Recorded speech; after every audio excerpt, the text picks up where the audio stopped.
Hello दोस्तों, तो कैसे हो आप लोगों का एक बार फिर से स्वागत है आपके अपने इस YouTube channel target and free study material में।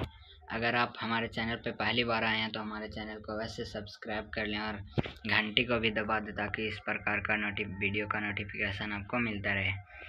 आज हम वीकली टेस्ट के लिए जो वस्तुनिष्ठ प्रश्न है सोशल साइंस का, उसमें से हम हिस्ट्री का कराने जा रहे हैं। और हिस्ट्री का अगर प्रश्न आता है तो इससे बाहर ऑब्जेक्टिव में एक भी नहीं आएगा।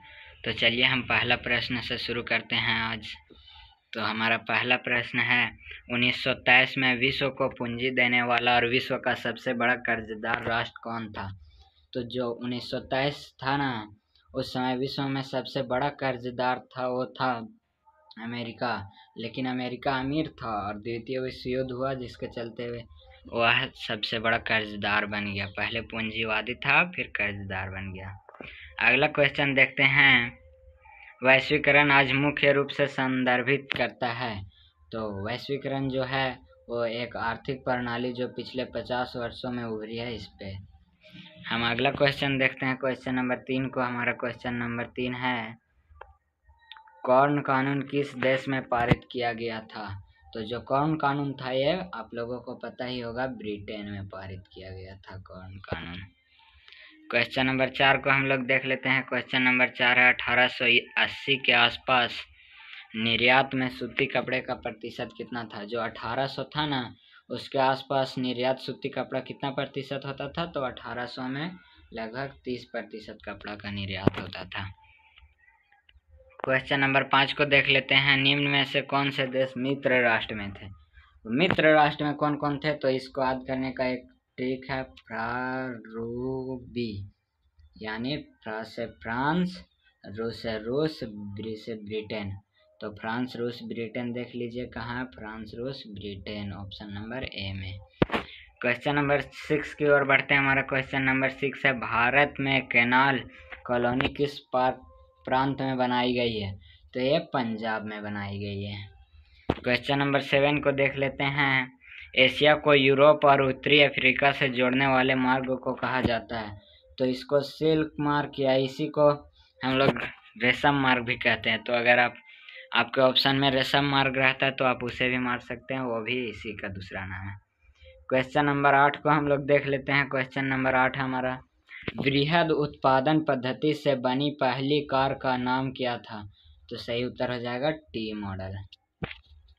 क्वेश्चन नंबर 9 को हम लोग देख लेते हैं। क्वेश्चन नंबर 9 है, 1928 से 1934 के बीच भारत में गेहूं की कीमत कितना प्रतिशत तक गिर गई? तो 50% तक। यानी अभी अगर मान लीजिए कि गेहूं का दाम 50 रुपया है ना, तो 50% यानी अब 25 रुपया में मिलेगा, इतना तक। यानी 20 रुपया का है तो 10 रुपया में 50% तक गिर गया था। क्वेश्चन नंबर हम लोग 10 को देख लेते हैं और क्वेश्चन नंबर हमारा 10 है, निम्न में से किस फसल की शुरुआत यूरोपीय गरीब बेहतर खाने और अधिक समय तक जीवन रहने में सफल हुए? तो इसका सही उत्तर हो जाएगा आलू। हम आप लोगों को हिस्ट्री का दिए थे नोट, उसमें भी ये मिल जाएगा।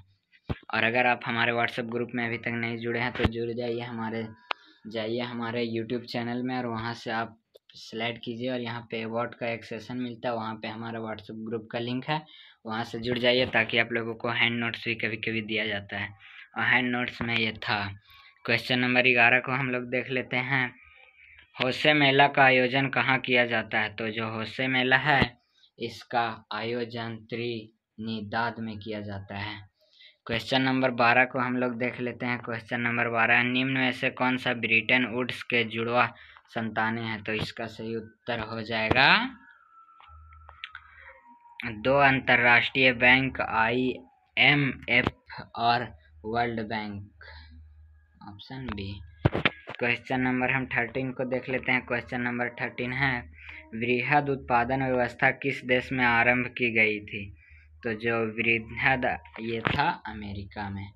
क्वेश्चन नंबर देख लेते हैं हम लोग 14 को, निम्न में से किसने पूर्व आधुनिक दुनिया में रेशम मार्ग के द्वारा यात्रा नहीं की? तो पर्यटक ने। व्यापारी रेशम मार्ग से जाते थे, ईसाई मिशनरी भी जाते थे, मुस्लिम प्रचारक भी जाते थे, लेकिन पर्यटक नहीं जाते थे। क्वेश्चन नंबर हम 15 को देख लेते हैं, गिरमिटिया मजदूर बिहार के किस क्षेत्र से भेजे जाते थे। जो गिरमिटिया मजदूर थे यह पश्चिमी क्षेत्र से भेजे जाते थे। क्वेश्चन नंबर 16 को हम देख लेते हैं। ऑटोमोबाइल्स का उत्पादन करने के लिए असेंबली लाइन की अवधारणा को किसने अपनाया? तो सही उत्तर हो जाएगा हेनरी फोर्ड ने। क्वेश्चन नंबर 17 को हम लोग देख लेते हैं। पास्ता सिसिली यानी इटली में किनके द्वारा ले जाया गया? तो अरबों द्वारा। सही उत्तर ऑप्शन बी। क्वेश्चन नंबर 18 को हम देख लेते हैं। द्वितीय विश्व युद्ध के दौरान निम्नलिखित में से किसे धुरी शक्तियां माना जाता है? तो धुरी शक्तियां आपको पता ही होगा, ये बच्चा को पता है। Germany, Japan, Italy. इसका भी एक ट्रिक होता है, जैसे जर्मनी, जैसे जापान और इसे इटली। इसे भी आप ट्रिक से याद रख लीजिएगा। क्वेश्चन नंबर 19 को हम लोग देखते हैं। सिल्क रूट का क्या अर्थ है? तो सिल्क रूट का अर्थ है एशिया को यूरोप और उत्तरी अफ्रीका से जोड़ने वाले मार्गों का नेटवर्क। क्वेश्चन नंबर 20 और आज का आखिरी प्रश्न को हम लोग देख लेते हैं। और ये प्रश्न है, दक्षिण अमेरिका में एल्डोराडो क्या है? तो एल्डोराडो सोने का एक सक्षम शहर है, ऑप्शन सी। और आप लोगों को एक प्रश्न देते हैं, इसे आप कमेंट में अवश्य बताइएगा। आलू अकाल किस देश में हुआ था? और इसे हम जो नोट्स दिए आप लोगों को उसमें मिल जाएगा। इसको आप खोज के उससे और हमें कमेंट करके अवश्य बताइएगा, ताकि हमको भी लगे कि हाँ आप लोग नोट्स को पढ़ते हैं, ताकि हम भी और नोट्स दे सकें। और अगर आप हमारे वीडियो को अभी तक लाइक नहीं किए हैं तो लाइक कर दीजिए, और अगर आप चैनल पे पहली बार आए हैं तो अवश्य सब्सक्राइब कर दीजिए, ताकि हमें भी मोटिवेशन मिले और हम इसी प्रकार का वीडियो बनाते रहें। और हमारे व्हाट्सएप ग्रुप में नहीं जुड़े हैं तो जुड़ जाइए। तो चलिए आज के लिए बस इतना ही। थैंक यू, धन्यवाद।